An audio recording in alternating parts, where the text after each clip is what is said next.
नमस्कार बच्चों। तो कल से आप यह बिल्ली का बिलंगुड़ा राजेंद्र लाल हांडा की ये जो कोई कहानी है, जो एक आत्मकथनात्मक कहानी है, ये देख रहे थे। कल आपने यहाँ तक देखा था कि लेखक के घर में चूहों का होना और इस चूहों के कारण एक काफ़ी परेशानी में लेखक का रहना, कई उपाय उन्होंने चूहों के मारने के कर देना, लेकिन ये चूहों से काफ़ी तंग, काफ़ी परेशान ये लेखक और उनका एक मित्र उन्हें ये बताता है कि आप घर में बिल्ली क्यों नहीं पालते, और वह घर में एक बिल्ली का बिलंगुड़ा लाना और देखते देखते विधि पूर्वक ये सारे चूहों का उन बिल्ली से सफाई कर देना। और बिल्ली पालने में उन्हें कोई भी दिक्कत नहीं थी। जो भी कोई जुटन में रहता था वो बेचारी खाती थी। बच्चे उन बिल्ली से काफ़ी प्यार करते थे, उन्हें कुछ खिलाते थे, उन्हें दूध पिलाते रहते थे, तो काफ़ी घर में एक खुशी का माहौल था। लेकिन धीरे धीरे एक खुशी का माहौल जो है वो फिर एक बार परेशानी में बदल जाता है और ये बिल्ली ही उन्हें तंग कर देने के लिए शुरुआत कर देती है कि जो रसोई घर में जाना, जो भी कुछ खाना बनाया है उसमें मोहर डालना, उन्हें झूठा कर देना, ऐसे कई बार होता रहता है और लेखक काफ़ी परेशान हो जाता है। अब लेखक को इस बात की एक चिंता रहती है कि कैसे छुटकारा पाएंगे उनमें से, और तब उनके काम में आता है उनके घर का एक नौकर जिनका नाम है अमरू, और वह अमरू उन्हें एक उपाय बताता है कि हम उन बिल्ली को एक बोरी में बंद कर देंगे और कहीं छोड़कर आएंगे ताकि इन बिल्ली से हमें छुटकारा पाएगा। और इसी तरह वह एक दिन रात के समय में वह जो कोई अमरू है, वह अमरू एक बोरी में उन बिल्ली को बंद कर देता है। सुबह सुबह वो बोरी अपने कंधों पर लटकाकर ये जो कोई अमरू है वह उन बिल्ली को छोड़ने के लिए चला जाता है। लेखक नहाने के लिए चला जाता है और तब अचानक उनके कानों पर कहीं शोर सुनाई देता है और कोई बड़े जोर जोर से उन्हें कह रहा था कि देखो, आपका नौकर पकड़ लिया है, अगर आप उसे छुड़ाना चाहते हैं तो छप्पर वाले कुएं पर पहुंचिए। लेखक के समझ में ये बात नहीं आती कि क्या हुआ होगा। कई सवाल लेखक के मन में ये आ जाते हैं कि क्या किया होगा अमरू ने। शायद किसी साइकिल से वो टकरा गया होगा, किसी उनका नुकसान हुआ होगा और शायद उन लोगों ने उन्हें पकड़ लिया होगा, क्या किया होगा। और इसी तरह से वह सोच विचार में जब वह छप्पर वाले कुएं की तरफ चले जाते हैं तब उन्हें दिखाई देता है कि सामने से ये अमरू तो बड़े हंसते हुए अपने कंधे पर ये बोरी लटका कर आ रहा है और कई लोग उनके पीछे पीछे आ रहे हैं। लेकिन कि समझ में ये बात नहीं आती कि क्या हुआ है और वह अपने मन में सोच विचार करता है कि अरे हुआ होगा क्या, और अमरू को कुछ कहना है। और जब वो आगे चला जाता है और उन्हें पूछता है, अरे क्या बात हुई, तूने आज सुबह क्या गड़बड़ की जो इतना शोर मचा और मोहल्ले के लोग तुझे मारने के लिए दौड़े, क्या हुआ है। और जब ये अमरू ने उन्हें कुछ कहने से पहले ही लेखक को जब कुछ हुआ है इस बात का पता चलता है। तो बच्चे चलो, कल आप यहाँ तक आए थे, अब हम आगे देखेंगे। तो लेखक आगे चलकर कहता है, अमरू को कुछ कहना ही नहीं पड़ा कि उनके पीछे कुछ आदमी आ रहे थे। उनसे मुझे सारा का सारा मामला जो है वह मामला मालूम हो गया। बात यह हुई कि अमरू ने अपने कंधों पर जो बोरी उठाकर वह चला जा रहा था तो अंदर जो बिल्ली है वह हिल रही थी। न शायद किस दो बदमाश ने वो देखा और उनके मन में शक हो गया कि ये जो कोई आदमी है वह किसी बच्चों को उठाकर ले जा रहा है। और वो उनके पीछे पीछे आ गए और उन्होंने सभी वहाँ के जो भी कुछ लोग उन्हें दिखाई देते थे उन्हें ये तो बताया कि अरे ये जो आदमी है, घेर लो इस आदमी को, ये बदमाश उसी गिरोह में से है जिसका काम बच्चे पकड़ना है। और देखते देखते इतनी भीड़ अमरू के उन पीछे, तो अमरू आगे और उनके पीछे ये जो भीड़ है वह चली जा रही थी। और इसी तरह ये उस जगह से पुलिस थाना भी काफ़ी दूरी पर नहीं था। ये जो कोई भीड़ है वो भीड़ में से किसी ने, एक ने बड़े जोर की आवाज़ से कहा, अरे जाओ कोई उन थानेदार को बुला लाओ। और एक आदमी भागकर वहाँ चला भी गया। उन्होंने थानेदार को बुला लाया।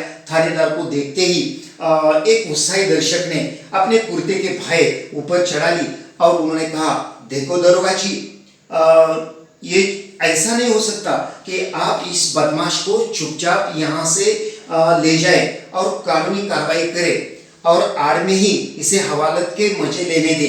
इसके पहली जी भर उसकी मरम्मत होगी।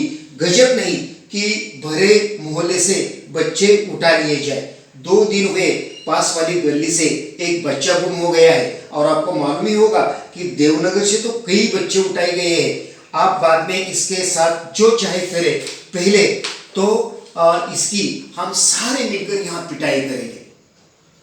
लेखक कहता है कि मैं केवल उनके तरफ देखता ही रहा और भीड़ में से सदियों ने सुंदर प्रस्ताव का समर्थन किया। लोग अमृत को पीटने के लिए मानो तैयार ही हो गए थे। मेरे समझ में नहीं बात आ रही थी कि अब क्या करना क्या है। क्या उन लोगों को मैं कैसे समझा सकता हूँ कि अमरू ने जो अपने कंधे पर बोरी लटकाई है उसमें बच्चे नहीं है, लेकिन कौन मानेगा। ये तो इतनी बड़ी भीड़ थी उन दिनों। और बात भी ये थी कि उन लोगों का जो अमरू पर शक था ना, वो कोई गलत था, ऐसी भी बात नहीं थी। दरअसल बात ये हो गई थी कि उन दिनों दिल्ली में एक बड़ी सनसनी फैली हुई थी कि नगर के सभी भागों से बच्चे उठाए जाने की खबरें आ रही थी। और इतना भी नहीं, 1-2 बार पत्रों में भी ये छपा कि जमुना के पुल पर कई आदमी इकट्ठे होते हैं और बच्चों को उठाकर ले जाते हैं। और बस इतना भी नहीं है, उनके आगे तो स्कूलों से बच्चे बहुत सावधानी से लाए जाते थे।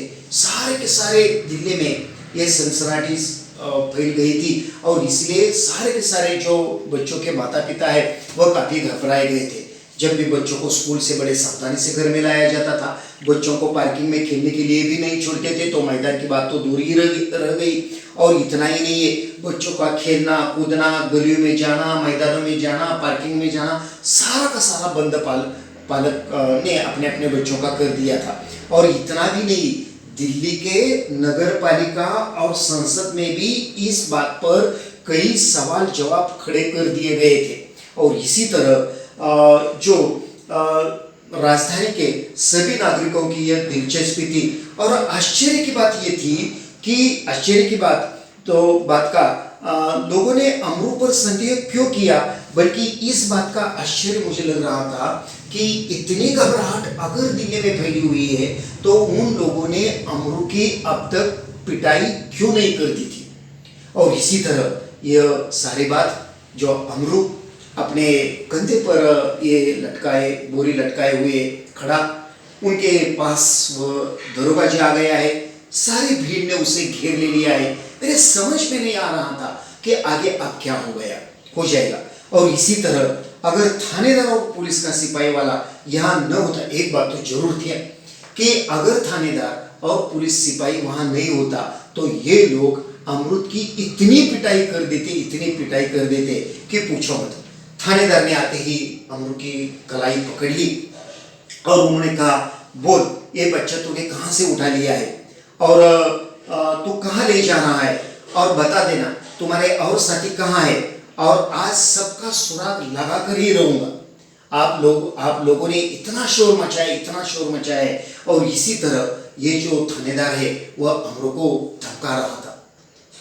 मुझे तो अब लग रहा था कि क्या हुआ आगे, तो इतना ये थानेदार उन्हें धमका रहा है।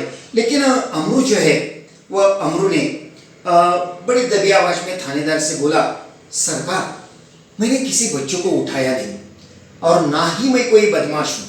मैं तो एक भले घर का नौकर हूँ, रोटी चौका करता हूँ और अपना पेट पालता हूँ। लेकिन उनकी बेचारे की बात कौन मानेगा। ये थानेदार, ये पुलिस सिपाही, इतनी बड़ी भीड़, और इसलिए उनकी बात कौन सुनेगा, कौन मानेगा।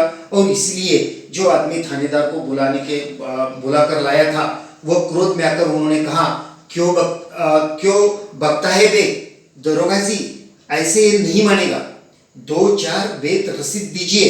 दरोगा ने भी वो बगल में से निकालकर वो बेत अपने हाथों में ले ही ली कि अमरू नम्रतापूर्वक झुका और उन्होंने कहा, आप ये दरोगा जी अमरूद की पिटाई करने ही वाला था, लेकिन जो अमरू है उन अमरू ने अपना नम्रतापूर्वक सिर झुका कर कहा, और उन्होंने कहा कि देखिए सरकार, आप जितना चाहे मुझे पीट लीजिए, लेकिन मेरी एक विनती आपको है, पहले तो ये देख लीजिए कि इस बोरे में है क्या। और अगर इसमें कोई बच्चे हैं तो मुझे इतना पीटो इतना पीटो, लेकिन आपको तो देखना तो पड़ेगा। मुझ पर जो इल्जाम लगाया है उन सारे लोगों ने कि मैं चोर हूँ, बच्चों को उठाने वाला हूँ, लेकिन सही क्या झूठ क्या ये तो आपको देखना पड़ेगा। तो इसलिए आप जितना चाहे मुझे पीट ले, पहले ये देख लिए कि इस बोरे में है क्या। हुक्म है तो चलिए थाने चलिए। यद्यपि थानेदार इस बात पर भी राजी हो गए थे, पर भीड़ कब मानने वाली थी। तो उन्होंने कहा थानेदार को, चलो मैं थाने आता हूँ। थानेदार तो इस बात के लिए तैयार था, लेकिन भीड़ मानने के लिए तैयार नहीं थी। भीड़ कह रही थी कि जो भी कुछ होगा यही होगा, जो बोरी खोलना है तो यही खोल कर दिखा लेंगे। और इसलिए यद्यपि थानेदार इस पर राजी हो गया, पर भीड़ कब मानने वाली थी। लोग चिल्ला उठे, हरगिज नहीं, ऐसा कभी नहीं होगा, हम सब इस आदमी की बदमाशी के गवाह है, मामला कभी दबाने नहीं देंगे। थानेदार डर गए कि उनकी नीयत पर लोगों को शक हो गया है। थानेदार को भी ऐसा लगा कि ये भी बात सही है कि अगर मैं उसे थाने में लेकर चला जाऊंगा, वो बोरी निकाल कर दिखाई देगा, और अगर उसमें बच्चे नहीं है तो मुझे उन बेचारों को छोड़ना पड़ेगा। लेकिन लोगों को कैसे पता चलेगा कि उसमें बच्चे थे या और कोई है। अगर ऐसा मैं कर दूंगा तो मेरी नीयत पर उन लोगों को शक है। तो थानेदार ने भी यह नहीं माना और उन्होंने कहा कि देख, आपको जो भी कुछ दिखाना है वो तो यही दिखाओ। अच्छा, बोरी को नीचे रखो और इसका मुंह खोलो। जो अमरू जो है बड़े शांतिपूर्वक नीचे बैठ गया और धीरे से उन्होंने ये बोरी का मुंह वो खोलने लगा।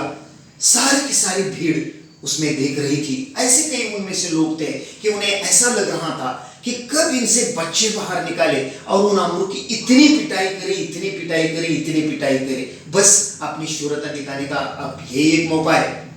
सामने दरोगा जी खड़ा है, उनके सामने वो सिपाही खड़ा है, और सारे लोगों ने उन्हें घेर ले लिया है।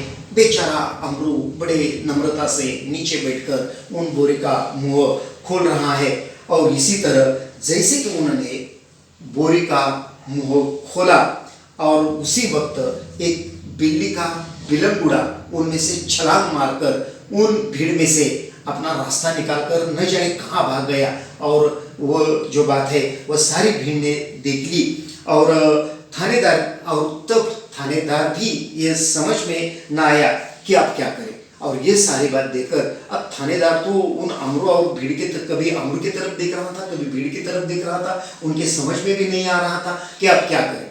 सारे भीड़ ने उन थानेदार को उल्लू बनाया था, और इसीलिए उन्हें, लेकिन अब वो करे क्या, किस पर वो क्रोध मनाए। और इसलिए ये जो कोई थानेदार में भी समझ में ना आया कि आप क्या करें। वह थाने की तरफ मुड़ा और वह अपना पूरा का पूरा क्रोध एक तांगे वाली के पीठ पर बेत मारते हुए उन्होंने निकाला।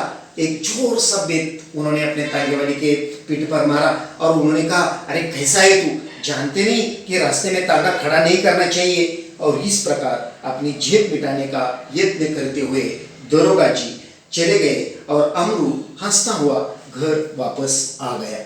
और इसी तरह ये जो कोई कहानी है वह कहानी बिल्ली का बिलंगुड़ा यहाँ पर समाप्त हो गई। तो बच्चों, इस कहानी के माध्यम से जब भी लेखक ने एक हास्य व्यंग पर यह कहानी है, और इस कहानी के माध्यम से उन्होंने एक हास्यपरक कहानी लिखकर एक लोगों में से एक विनोद पैदा करने का प्रयास किया है कि बिल्ली का बिलंगुड़ा, कि उस वक्त दिल्ली में यह फैली हुई एक वार्ता कि बच्चों को उठाने वाले लोग कई शहर में घूम रहे हैं, और चारों तरफ से यह जो भी एक भय का वातावरण, और इसी में ये जो कोई अमरू और अमरू को बिल्ली को छोड़ जाना, और इसी तरह से लोगों को शक होना और उनके पीछे चले जाना, और अंत में ये सत्य बाहर निकल आना। तो इसी तरह से उन्होंने एक व्यंग करने का प्रयास इस कहानी के माध्यम से किया है। तो आप सभी को मेरी विनती है कि पूरी तरह से एक बार वह कहानी पढ़ लीजिए। मैंने जो कुछ आपको बताया है बस केवल इससे ही आपके वो सारी बात समझ में आएगी, ऐसी बात नहीं है।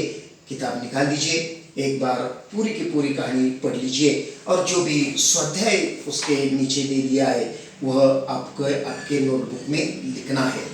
तो आप पिछले साल से आप देखते हैं कि कृति हरा खड़ा के तरह से ये सवाल आपको पूछे जाएंगे। जो पहला सवाल आपको रहेगा कि घर में बिल्ली पालने के कारण, जो लेखक ने घर में बिल्ली क्यों पाली थी, उनके 4 कारण आपको बताने हैं। दूसरा सवाल आपको यह है कि कहानी के प्रमुख पात्र, जो 4 पात्रों के नाम आपको उसमें लिखने हैं कि जो कौन कौन से पात्र कहानी में है। उसी के साथ ही साथ जो आपको उत्तर लिखना है, जो बिल्ली के रवैये में आया परिवर्तन, जो बिल्ली का रवैया जो बदल गया था, पहले जैसे कि बिल्ली घर में लाई थी और बाद में, तो ये आपको लिखना है। बाद में आपको स्पष्ट कीजिए घर के सदस्यों को बिल्ली के प्रति व्यवहार पहले और बाद में, पहले खान पान के बारे में कैसा व्यवहार था, बाद में कैसा था, ये आपको लिखना है। और आपको यहाँ एक स्व मत प्रकट करने के लिए भी बताया गया है। मुझे आशा है कि आप ये भी लिखेंगे कि जिसमें ये आपको पूछा गया है, प्राणी हमसे कहते हैं जियो और जीने दो। प्राणी हमसे कहते हैं जियो और जीने दो। इस विषय पर आपका स्व मत भी आपको लिखना है कि इस साल आपको इस बात का पता जरूर होगा कि हर एक कहानी में आपको आपका स्व मत लिखना है कि ये जो कहानी है जरूर, लेकिन उन कहानी के माध्यम से आपको क्या लगता है, इसी तरह का स्व मत आपको लिखना है। तो चलिए, इस तरह ये बिल्ली का बिलंगुड़ा कहानी 2 पीरियड में आपने देखी। आगे चलकर हम फिर एक बार जो कबीर जी के बारे में जो कोई जानकारी आपको किताब में दी गई है पाठ के रूप में, वो कबीर, इस पाठ को लेकर मैं आपके सामने फिर एक बार हाजिर हो जाऊंगा।